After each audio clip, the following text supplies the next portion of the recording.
What is up everybody? My name is Markin. In this video ay tuturuan ko kayo kung paano ko nga ba ginawa itong simple bullseye headshot dito sa After Effects. So before we start, I just wanna give a shout out kay Film Riot for giving me an idea for this video. So yung kanya, mas maganda yung kanya kaysa sa atin. The difference lang is meron siyang ginamit na green screen na bayad and meron siyang ginamit na mga makeup which is di ko afford. But nagawin ko pa rin ng idea para makopy yung kanya. Pero I will going to teach that to you guys later. Before then do, let's start this video. So yun, i-drag na natin ang ating video kung saan bubutasan natin yung ulo. Ayan, so ito siya. Drag lang natin dito. So as you can see, meron siya dito parang bilog dito. So hindi yan pimple. So alam kong madumi yung mukha ko pero hindi yan pimple. So I will explain that to you later guys now. Ngayon, right click muna natin ito. New and null object. Click natin itong video natin. Scroll down tayo dito sa right side. Click the tracker.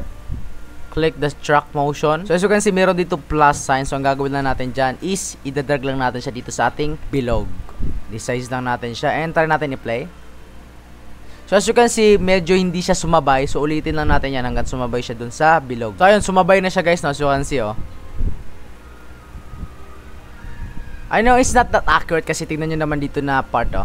Ayun, hindi na siya sumabay. So hanggang dito lang talaga siya. So gagawin naman natin dyan is click natin itong edit target. Kailangan nakaselect siya sa null 1 na ginawa natin. Press OK, then apply. X and Y, okay. There you go. Ayun, since dito na part is hindi siya kasama, so ang gagawin natin dyan is Control Shift D. Ayan, mahahati siya sa dalawa. So click natin itong right, then delete. Ayun, wala na. Ayun, since meron na tayong tracking, gagawin natin is i-duplicate natin ito. So kaya hindi yun naging successful yung pag-track niya dito kasi hindi siya masyadong maitim. So kailangan mas darker yung color na ating ilalagay sa ating noo or sa ating subject. So okay na, ang gagawin naman natin dito is i-duplicate lang natin to by pressing Ctrl and D. Right click natin, time and time freeze frame. Okay, so meron na tayong ganito. Ang gagawin naman natin is mag-zoom tayo. Ayun, isi-select natin itong pen tool. Ayun, gagawa lang tayo ng box, bilogware, anything, basta matatabunan natin ito. Click lang natin, drag natin siya dito, and okay na, natabunan na. Pero as you can see, meron siya dito mga sharpness.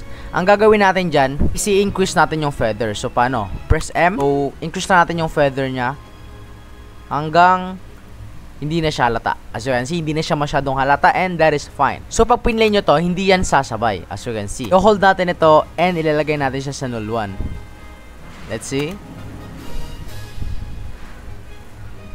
Ayun, okay na siya. Ayun, natabunan na natin yung bilog and okay na to. Ang gagawin naman natin is mag-a-add na tayo ng ating mga green screen.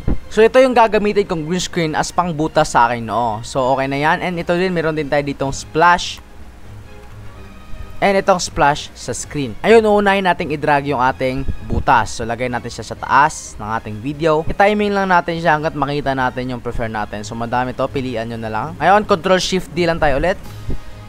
I-select naman natin itong left side, delete. And kailangan lang natin siyang i-timing sa ating video kung saan mabubutas na yung ating noo. Ayan, dito. Pagpasensyahan nyo na yung aking paggalaw ng aking noo kasi sa sobrang excited ko mag-edit is hindi ko na naisip kung gaano nga ba kalakas ang impact ng isang baril. Ayun, since na-timing na natin itong effects and presets, key light, drag it on the green screen. Select lang natin ito, then select the green screen. As you can see, andito na siya. Ngayon, i-blend lang natin siya sa ating skin. So right click lang natin ito, blending mode and darken. Ngayon, i-resize lang natin siya, i-scale lang natin siya. Ilagay lang natin siya sa ating noo dito. So depende na sa inyo kung gaano siya kaliit, pero para sa akin ganito na siya. Ayan. So pag pinlay natin ito, hindi siya nasunod.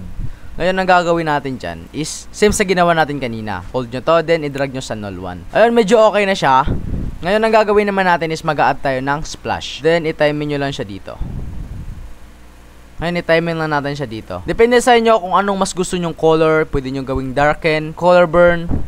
Ayan. So, as you can see, ngayon ang gagawin naman natin is itadrag natin siya ulit dito. Ayun, okay na siya. Ngayon ang gagawin naman natin is mag-add na tayo ng splash sa screen. So, drag natin ito and ilagay natin siya sa ibaba ng ating bullet hole. Ayun, right click, blending mode, and darker color. Scale lang natin siya.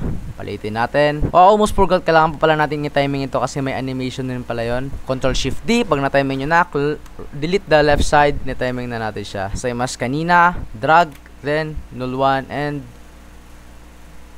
So kung hindi nyo prefer yung kanyang size, pwede nyo naman paliitin. So as we zoom in, parang realistic talaga siya kasi tignan nyo naman oh. So ito na yung ating finished product. So what do you guys think? Let me see your comments down below kung nagustuhan nyo ba. And meron kayong suggestions, don't forget to comment it down below. Yun lang, sana may matutunan kayo. And don't forget to like this video and also subscribe and also share this video to your friends. Yun lang, maraming salamat. Bye-bye.